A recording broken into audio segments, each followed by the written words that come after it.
Okay, so today my speech is on how technology has affected communication historically.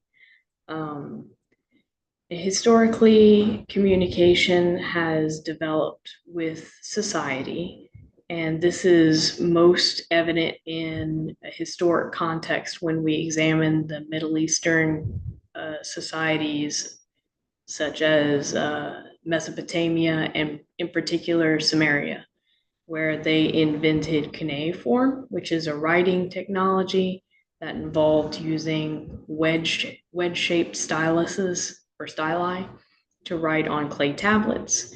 And this development single-handedly thrust all of humanity into an age of incredible expansion. All across the Mediterranean, humans were able to spread their civilization because of the ability to specialize labor. And this also allowed them to develop and expand art and government. And, um, and it's because of that that we actually have artifacts such as Hammurabi's Law, which we used to examine and compare ancient civilizations to modern civilization. And in Gardner's Art Through the Ages, The Western Perspective, Volume 1, Kleiner states that labor differentiation is actually one of the hallmark qualities that define a complex society. In modern times, previously, lapses in communication required longer periods of quality communication to catch up on things that we missed, developments in our social circles, offers and opportunities, risks in society. And what has changed in modern society is the oversaturation of media that gives us constant communication from every possible channel at all times throughout the day. We have email, we have advertisements, we have radio, we have telephones, we have interpersonal dyadic communication.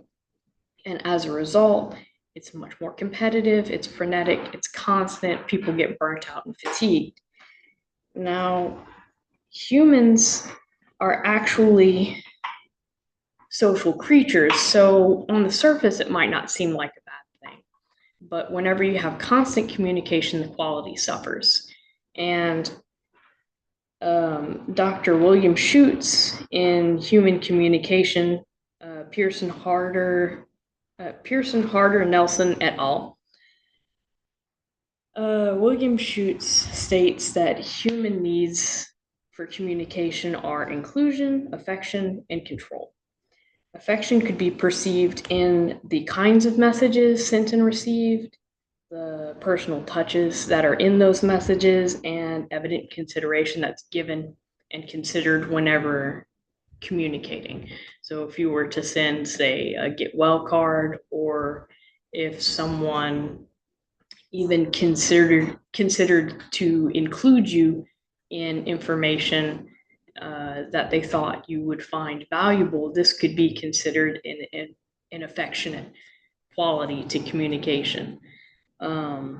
Whereas control is achieved through when, where, and how you receive and send those messages. But in the modern society, we have very little control over that because we're constantly sending and receiving messages.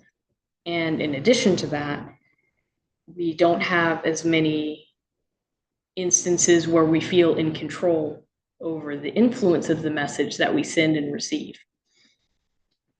Inclusion is just that, to feel included, and by choosing to not communicate when you feel overwhelmed, then you put yourself at risk of feeling the stress from fear of missing out.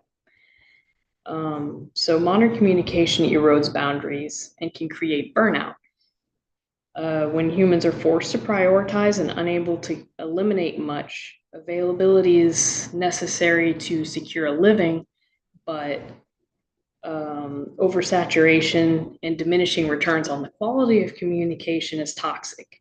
And since the needs of human communication are seldom met in modern society, the risk to health, especially psychological health, is high.